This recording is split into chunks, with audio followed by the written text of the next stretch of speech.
Kas man ir palicis prātā? Es dažus piemērus var stāstīt. Pasākuma noslēguma dienā stāv puiši un viens no viņiem saka, kāpēc mēs šeit nebraucām ātrāk. Parasti mums ir pārgājieni, purva brišanas, braucieni ar laivām, kas tikai mums golfi, kas tikai mums ir, bet te ir kaut kas citādāks. Zirgi. Zirgi. Un te tas arī tā ne tikai zirgi tas ir viens, jo zirgus jau arī vēl var citur dabūt, bet veids, kādā šeit tu iemācies kaut ko par sevi, iemācies par komandas darbiem, ko dalībniekiem, par sadarbību, par līdzās būšanu, par mīlestību, par... Bet kā tas notiek, Dace? Jo man ļoti bieži jautā, ko tas zirgs darīs? Viņš skries kopā ar mums. Iespējams. Man arī bieži jautā, ko jūs tur darat? Nē, protams, tad, kad nāk komanda, tad katrai komandai, katram uzņēmumam mēs sagatavojam jau iepriekš zināmu programmu, kura arī, starp citu, tad, kad atbrauc konkrētie cilvēki, viņa var arī pamainīties. Jo tikai tad, kad es ieraugu cilvēkus un mēs satiekam viņus stālī, tikai tad mēs saprotam, ka varbūt šiem vajag mazliet to uzdevumu, tiem vajag to, vienam tas būs uz saliedēšanos, otram tas būs uz līderību, trešam tas būs uz kaut kādu tiešām pēc Covida, piemēram, tas bija arī te jau kādu apakaļ jau, jā.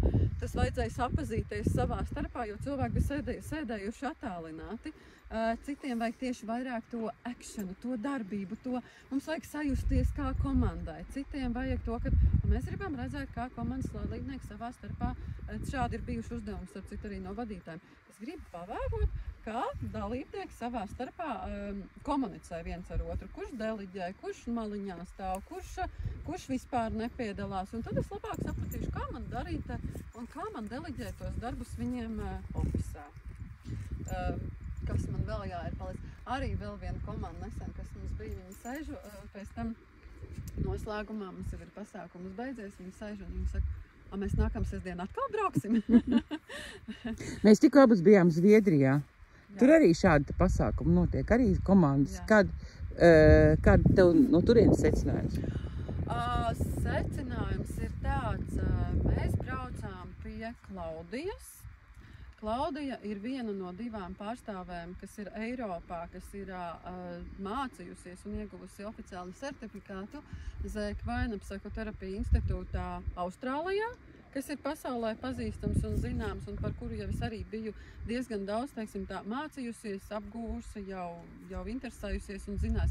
Un secinājums ir tāds, ka mēs aizbraucot nevis stāvējām un klausījāmies ko Klaudija mums pastāstīs, bet mēs varējām līdzīgi diskutēt, mēs varējām runāt, mēs varējām veidot līdzīgus dialogus, pat vai tās dažreiz, bet nē, es domāju tā vai es domāju šitā, tā jau vairs nebija tikai klausīšanās, tas jau ir kā līdzvērtīgs dialogs, kā diskusija.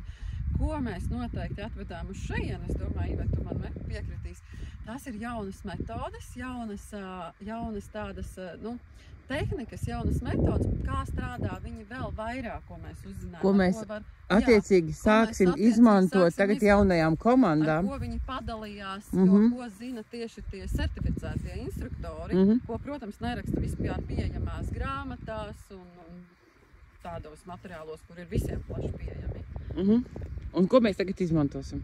Mēs to izmantosim un izmēģināsim. Mēs jau to sākam darīt. Jā.